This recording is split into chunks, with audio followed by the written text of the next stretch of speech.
First off, I set rules for myself. I would visit the historical figures I admired, writers, philosophers, scientists mostly, as near to their recorded deaths as possible. I'd get to meet them, get a keepsake, and a chance to share with them what they had accomplished and how they would be remembered. I wouldn't alter their accomplishments or their life's work, or change the course of history in any way. I'd time it perfectly, so that I'd appear to them alone in their last coherent moments, so that I could be the last person they would interact with. It didn't go as planned, obviously.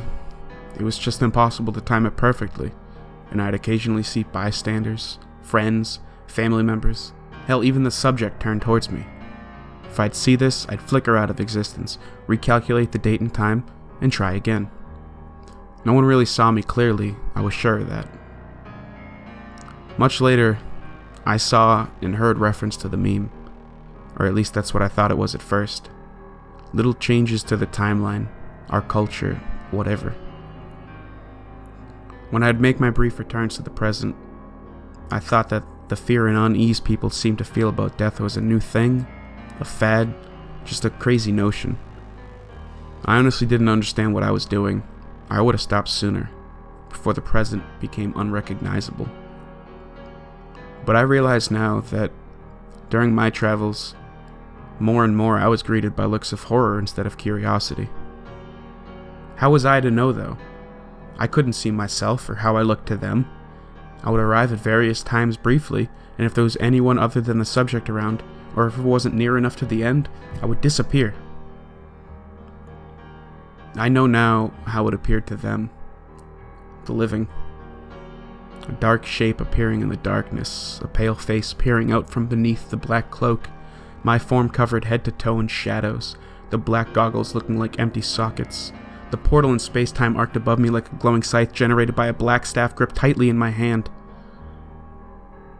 So you're here now, visiting me at the end of my life, I suppose, honoring me for my contribution to culture, the idea I created, the fear I introduced into the equation, the religions created, the wars waged, the fact that scientific advancement was pushed so far back that our world is now depleted by technologies created to prolong life, and overpopulated by people desperate to live longer.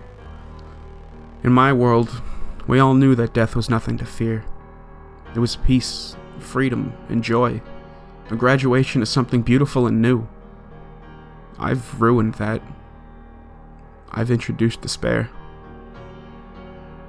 Leave me to die in peace.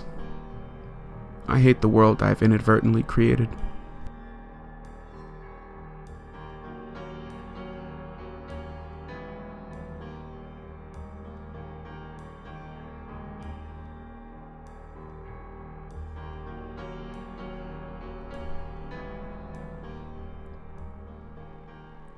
I was born in a factory alongside my brothers. Carved from the same metals and loaded in the same boxes, we awaited delivery to our father. High in the sky, we were carried far from the ground.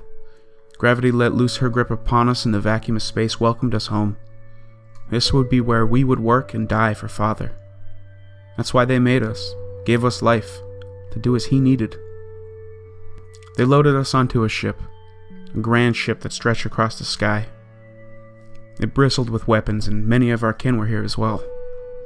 Myself and my brothers were tasked to serve Battery A-78 on the port side of the ship. Here our father worked, and we were glad to have him. I was loaded into the cannon for practice. I wished Father had selected another one of my brothers for this task, as it wasn't a glorious occupation for a round like myself. Still, I would do as Father asked. He rotated the cannon around, his sight set on a chunk of rock floating in the abyss of space.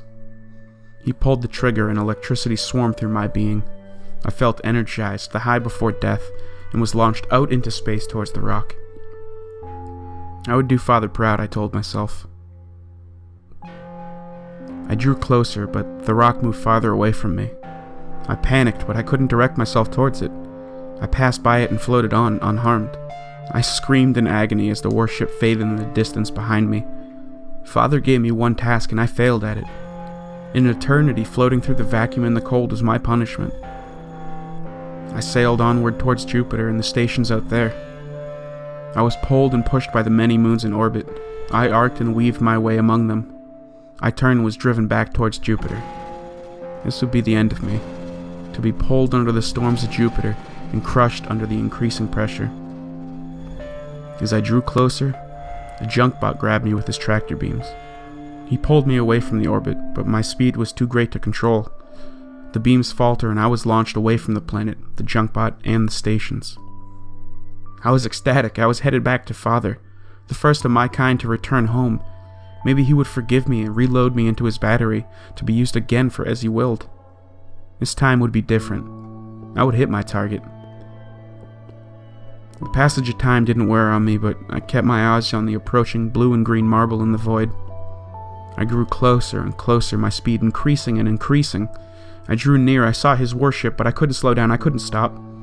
My spirits faltered as I realized I would bypass Father. He would never know I came back to him. I fell into the atmosphere of Earth and spiraled towards the surface. I experienced drag for the first time, but it hardly slowed me down. The surface came fast, and the end came soon after. I'm sorry, Father.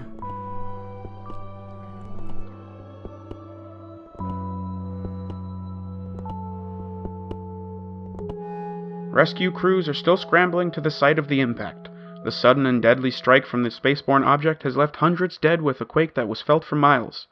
The epicenter of the strike was the retirement home of celebrated Admiral Francis Henley, a 36-year veteran on the Space Fleet whose career started out at the Kinetic Artillery Corps. It is believed that he is dead, but officials refuse to confirm or deny until more information is released.